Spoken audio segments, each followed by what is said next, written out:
When he had gone out, Jesus said, "Now is the Son of Man glorified, and God is glorified in him.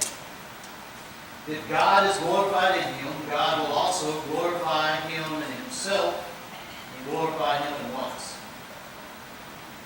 Little children, yet a little while I am with you. You will seek me, and just as I said to the Jews, so now I also say to you, where I am going, you cannot come. A new commandment I give to you, that you love one another just as I loved you. You also are to love one another. By this all men will know that you are my disciples, if you have love for one another." John chapter 13, verses 31 to 35. Listen. Father God in heaven, we come before you thankful, God, of the love that you showed to us. Thankful, God, of the opportunity that we get to show this love to those around us. God, to our friends, to our neighbors, to our family, even to our enemies. And God, may we be ever mindful of the opportunities you place before us. And God, may we be intentional and purposeful in how we go about seeing them and seizing those opportunities. God, this is what we do for one another. Thank you, Father. It's in your Son's name we pray. Amen. I'm going to tell you a story about a young man named Curtis who worked at a grocery store. He would stock the shelves throughout and sometimes bag groceries. Well, one day, there he was, working in the back, and heard a different voice over the intercom call for somebody to make their way to check out register number 4.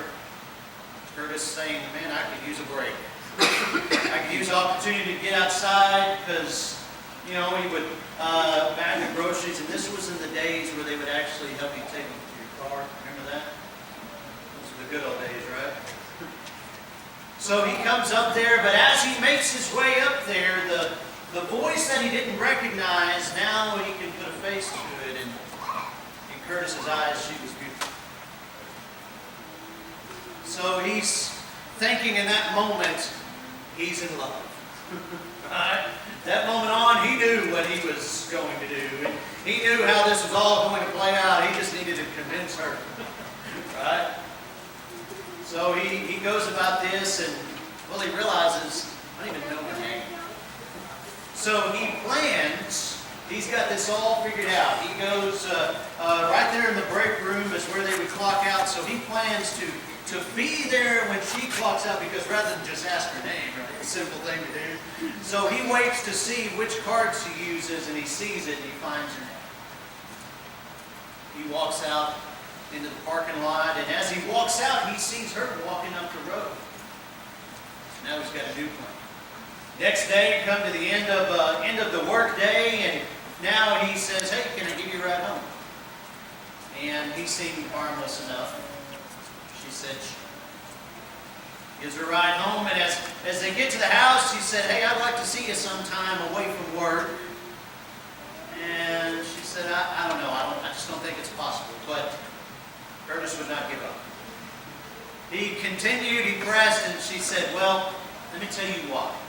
I have 2 kids, and it's finding a babysitter is difficult." He said, "Well, what if I pay for a babysitter?" She says, "Okay, Saturday. You can pick me up Saturday." And he says, "All right, we're going to go to dinner. We're going to watch a movie. All these things." Well, here comes Saturday, and he shows up knocking at the door, and much to his surprise, she says, "We can't go." "Why?" "Well, babysitter back down." He says, "Well, why can't the kids just come with us?" She said, "I don't think that's possible." Well, continuing along his line of pressing the issue and not giving up, she says, "Well, let me introduce you to my kids."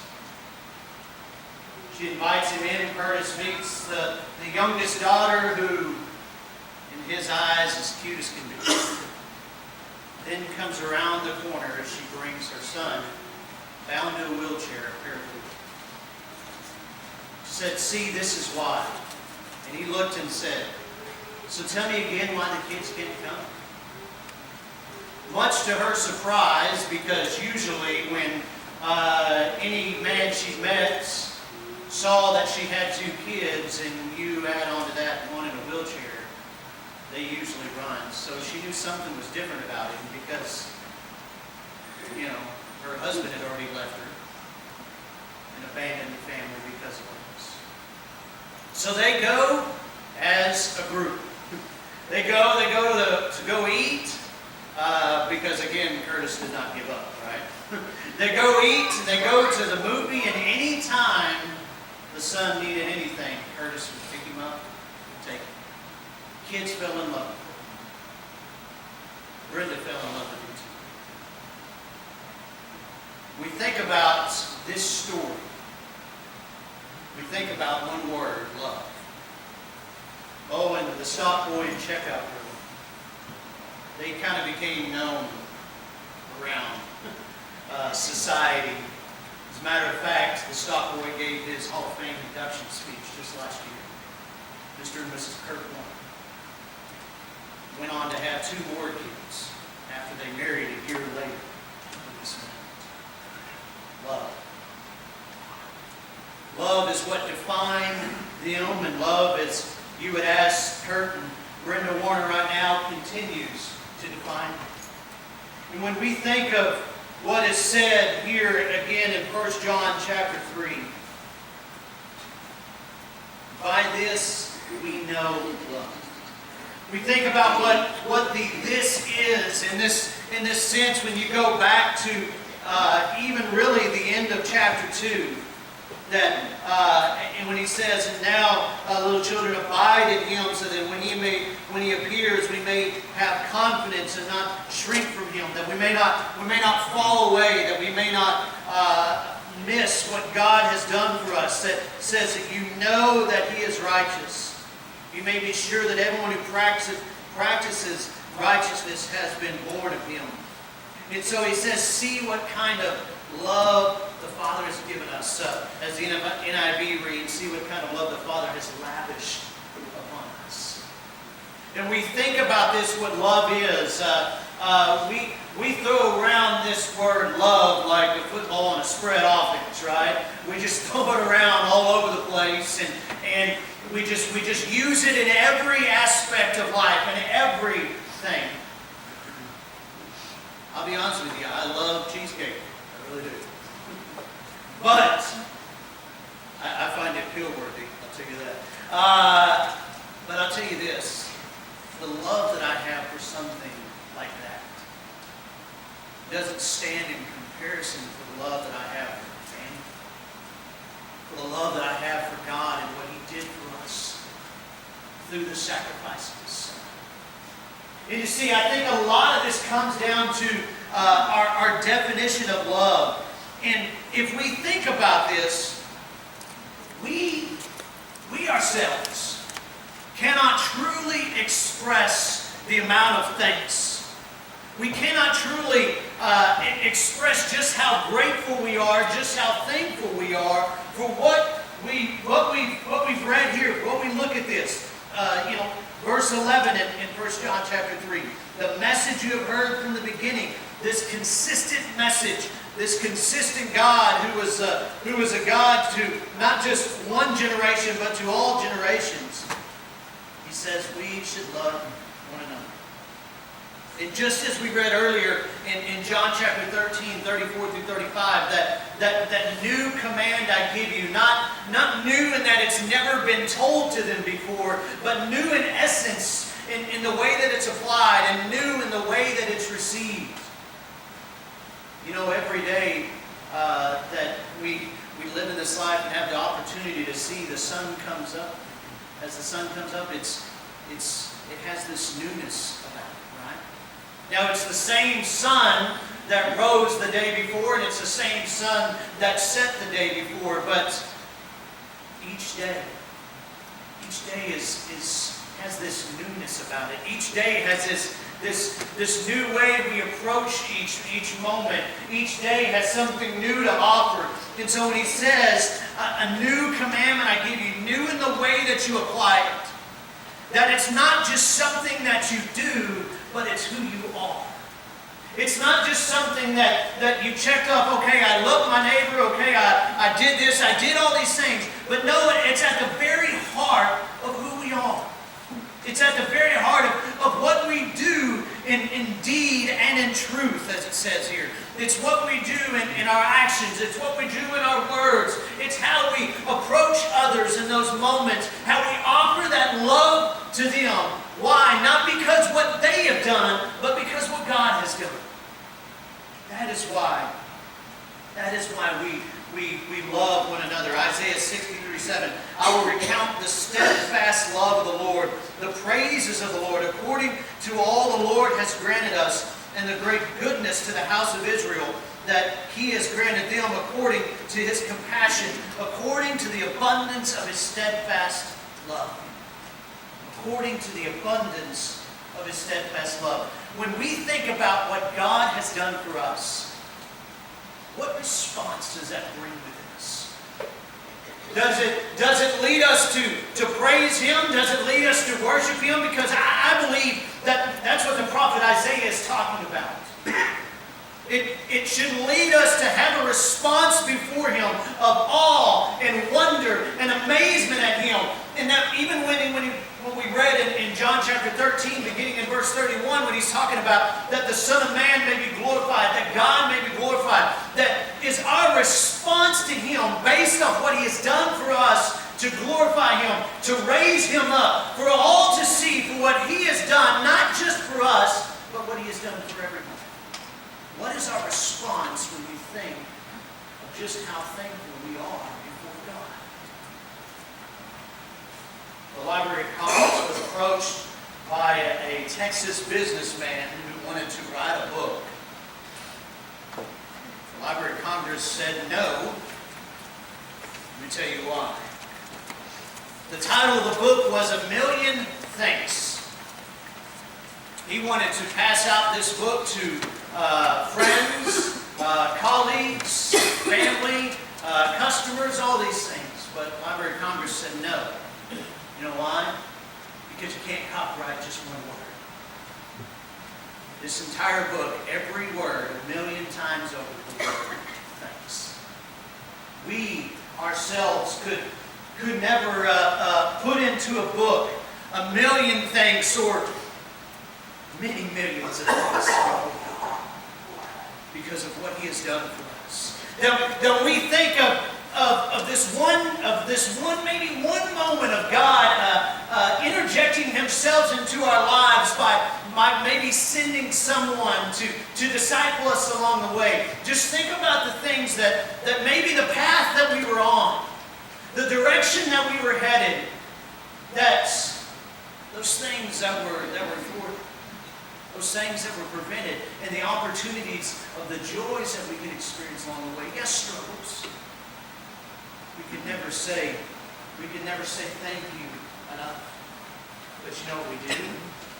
We do our best to live it out. We do our best to respond to the loyal love of the exemplary Father. Genesis 17:7 says, "And I will establish my covenant between me and you and your offspring after you throughout their generations for an everlasting covenant to be God to you and to your offspring after you." That God just didn't make that promise with one generation, but he desired to be the God of every generation. And the loyal love of the exemplary Father established that covenant and decided from that moment on that he wanted all of creation to know that he is their God. That he desires to be their God. He desires to be the only one that they seek to worship. Exodus 3, verse 6, and Moses there before God in the burning bush, and he said, "I am the God of your father. I am the God of Abraham. I am the God of Isaac and the God of Jacob." Moses' response to this was to hide his face, for he's afraid to look. And now we might look and say, well, how is this an example of love? But remember, He's not just a God of one generation, but He is the loving God of every generation. There is always an opportunity for us to come before Him. Leviticus chapter 20, verse 26. You shall be holy to me, for I, the Lord, am holy, and have separated you from the peoples, that you should be mine. That our response to His loyal love to us is to live a holy life. Is to live a life of response to Him, to say that we're not going to continually, intentionally allow those things of this world impact the decisions, impact the choices that we make. But we're going to live as those who have been loved, who love others, and who love and devote our lives to God. Numbers chapter 15, verse 41, I am the Lord your God who brought you out of the land of Egypt to be your God. I am the Lord your God. You think about the answer to the question is, why did He free the Israelites? To be their God. To establish that covenant relationship with them. And again, remember, it didn't end at that moment. Think about all the things, again, that God has rescued you from. Psalm chapter 4, verse 3. But know that the Lord has set apart the godly for Himself. The Lord hears when I call to Him. Just as He heard when the Israelites cried out in Egypt because of the oppression of the Egyptians, God hears our cries as well.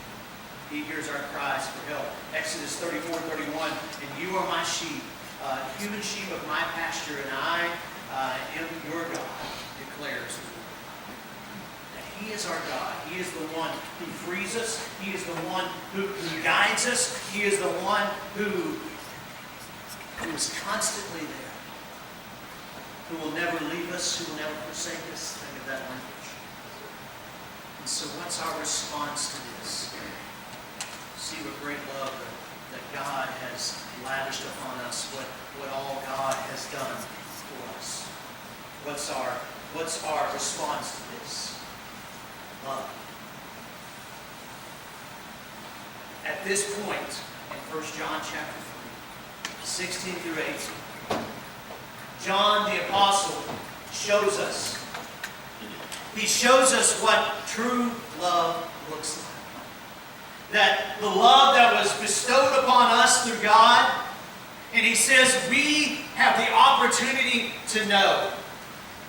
That we have the opportunity, that word there is gnosko, that we have the opportunity through contemplation, through intentional determination, if you will, to investigate and to see that we have the opportunity to know. That we have the opportunity to invest in this. And when we seek to know, when we seek to see all that God has done for us, he says, and we will know. We will know beyond a shadow of a doubt what it is that God has done for us, what it is that God is continuing to do for us, what it is that God desires to do through us. You see, it's not a response like we read about in the first side of that in James chapter 2, verses 15 through 16. It's not so much to see someone in need. It's not, your response to that is not, pray for them that they may be warm and well fed. Pray that somebody provide for them. It says, no, those of you who have, when you see a need, we meet a need. That we love them as God loves them. That we love them as God calls us to live and love with one another. Again, not because maybe of what they've done and not done for us, but because of what God has done for us. Our response to the world around us, because of the sacrifice of Jesus on the cross, is to love one another. Our response to those we interact with on a daily basis, even those we may seek to try to avoid from time to time, even those we may go out of our way to not maybe see them face to face, God says, I want you to love them like I have loved you. He says, by this, they will know that you are my disciples. That he says earlier in John that if you hold to my teachings, you are my disciples. His teachings have always been about love. Love for one another. to love the Lord your God with all your heart, soul, mind, and strength, and love your neighbor as yourself. He says this sums up the law and the prophets. This sums up all that Moses said. This sums up all that Isaiah, that Jeremiah, that all the prophets have said throughout time. He says this is what they were talking about. Love. It's always been what they were talking about. Even when it may be a struggle for us.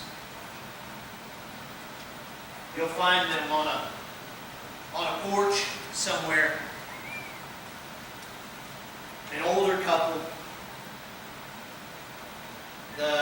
sitting in the rocking chairs, maybe on the porch, sitting there just buying time to the next, till nap time or till lunchtime. They may even, just to show that they care, have a soul-stirring argument from time to time, right? As they have the meal, they enjoy a television show together, or just talking about the grandkids or the great-grandkids. And when it comes to the end of the day, they lie down and unabashedly snore to no end, right? But they sleep in comfort, knowing that the other one is there at their side. They're in love. Because that's what love is. Love is loyal. Love is being present. Love is being there in the best of times and in the worst of times. This love is a journey, is a process. By this we know love, that He laid down His life for us, and we ought to lay our lives down for each other. When we think about this, we think about what this means. I read this quote earlier this week by Norman Cousins. It says, "Life is an adventure in forgiveness." Life is an adventure in forgiveness. And I love that quote. Because you're either on the side of giving it or on the side of needing it. Right? And then when we think about this, the blessing that it is for both sides of this. That we're blessed in offering it and we're blessed in receiving it. And as one author says, loving someone is one of the most selfish things you can do because of the reward that you receive back. And when we think about that, we're like, selfish? That doesn't make a lot of sense. When we realize what comes back to us. So let me ask you this. How was your journey?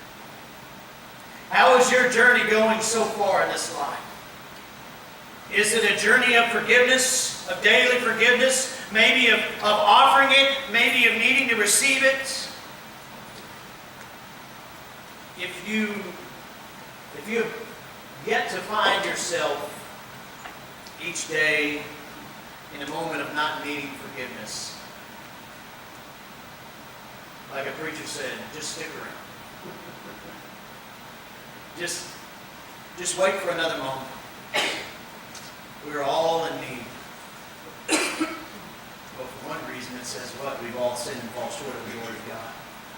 But forgiveness. Forgiveness and grace is available in Jesus. So let me ask you again. How was your journey going? Let's pray. Father God, we thank you. God, we thank you for the love that you offer us. God, we thank you for the opportunity to love one another.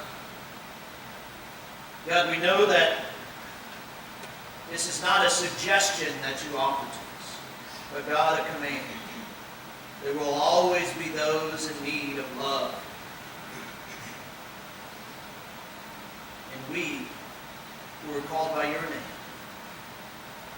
should be the ones offering them love. God, sometimes it's those outside this faith family, and sometimes it's from within. God, give us the eyes to see. And give us the mind to know that when those opportunities arise, that we love one another. That this life, it's a journey of forgiveness. Forgives not as the world does, but as you. God, we thank you. It's in your Son's name that we pray. So there's your challenge. How are you living this journey out in your life? You know, not everybody lives out the story of, the Warners. But you have a story. You have a story of how God has loved you. You have a story of how God has made a difference in your life. I want to challenge you to love someone and share that story with them. To let them know what God has done for you and what God desires to do. To what we've been talking about. To make a difference in the world around you. Maybe it begins with your journey of faith. That journey of faith doesn't end in the water. That journey of faith may begin there by trusting in Him and surrendering to Him. But it involves a faithful life, of service to Him, and loving one another. If we can help you in any way, please come.